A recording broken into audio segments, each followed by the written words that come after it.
these type of materials, we'd never legally be able to borrow those funds on the bond resolution.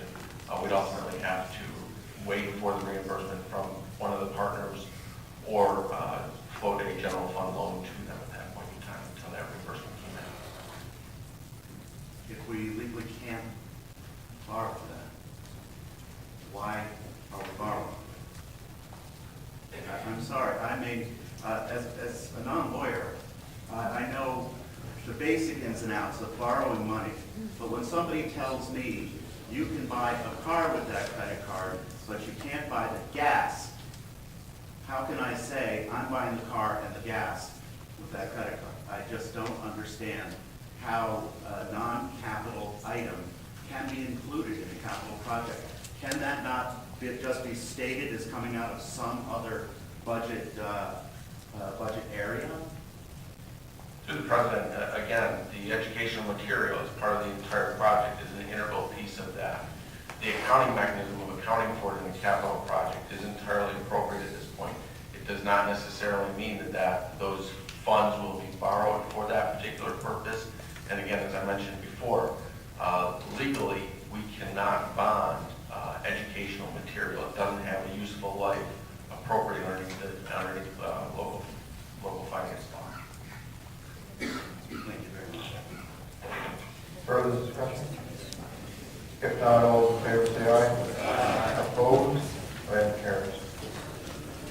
Item number 33, referral 090041. Moved by legislator Colby, second by legislator Fountain. Any discussion on the motion?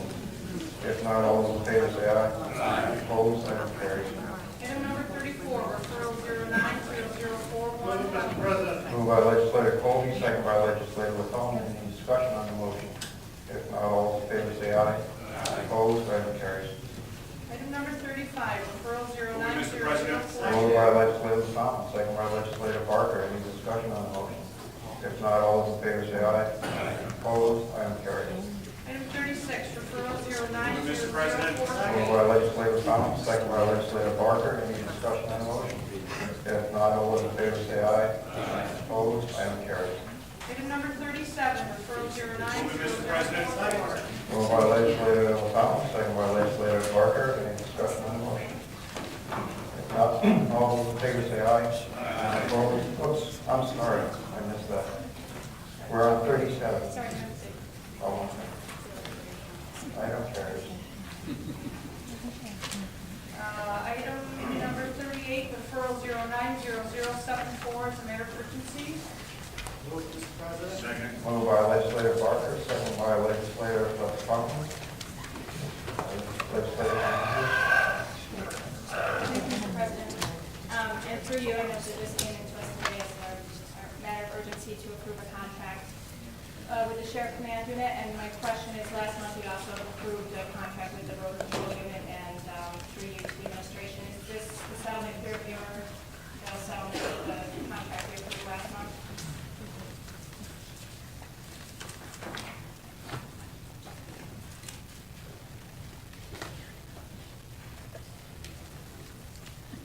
Through the President, yes.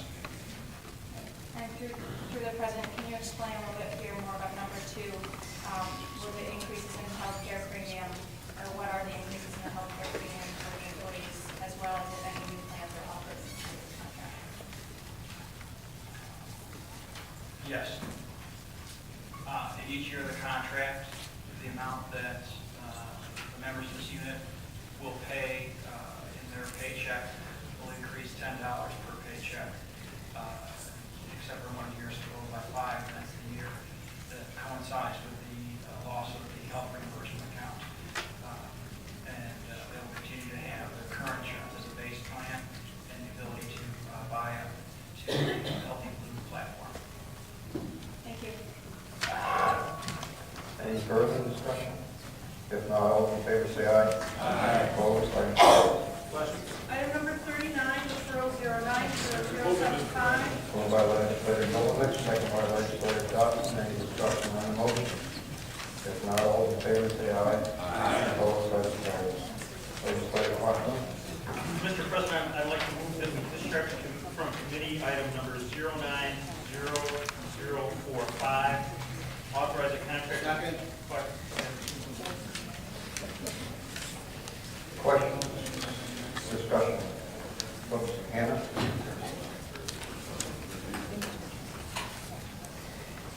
Thank you, Mr. President. Since this referral was tabled with the committee last week, I know I and many of committee members have submitted questions to the administration in an effort to clarify this whole project. I just have a few more this evening. For you, Mr. President, this referral authorizes us to execute a contract with Clark Patterson Williams on the $770,000. If this project were, for some reason, not to go through its completion, the county responsible for that $770,000.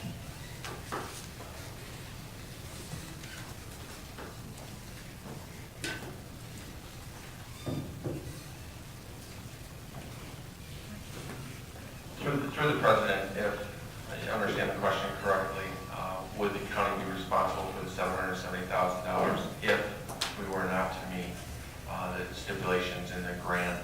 And that would be correct. We would be responsible for that $770,000.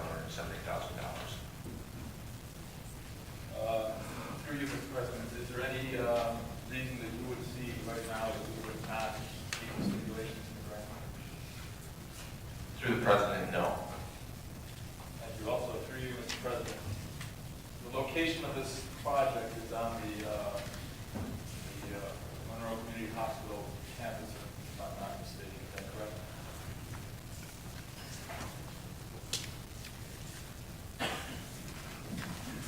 Through the president, that is correct.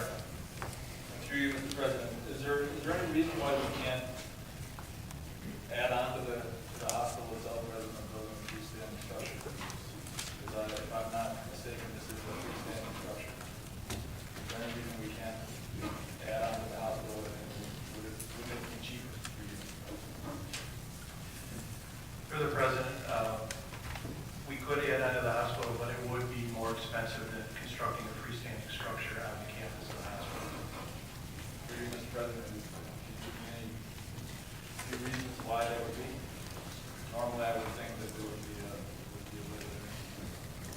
at least less expensive option. Through the president, if we added on to the hospital, we'd be under some of the constraints of the historical society, which would drive the cost up, because of the architectural details of the existing hospital. That's all. Thank you. Councilor McCann?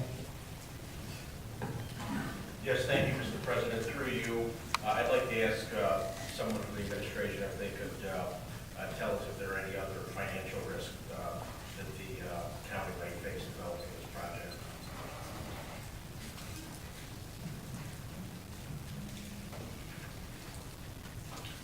Through the president, there are a couple other financial risks associated with the project. One being the one that the legislator alluded to earlier, the loss of grant funds by not being able to meet the terms of the grant. And we do not anticipate not being able to meet those terms. As an example, one of the terms in the grant is establishing a capital bank account. Historically, we've gotten a waiver from the state on establishing a separate capital bank account for these type of funds. But that would be one of the type items that we would be looking for a waiver from them. If we could not complete the project on schedule, and I believe the timing of that is September of 2010, there's also the chance that we would lose the grant funds. And again, based on the timeline that the Environmental Services has outlined, they do anticipate being able to meet that as long as we move forward with this current contract that's in front of you this evening. In addition to that, there's always, especially in today's environment, the uncertainty of being able to receive bond financing. We believe that access to the credit markets is starting to free up a little bit, especially in the municipal market, and we would not anticipate that being a problem for this particular project. Okay, thank you, Mr. President. Legislator Andrews? Thank you, Mr. President. And through you, I also have a few questions. Did receive answers to some of our submitted questions a couple of hours ago before this meeting, so I appreciate that. It helps address some of my concerns.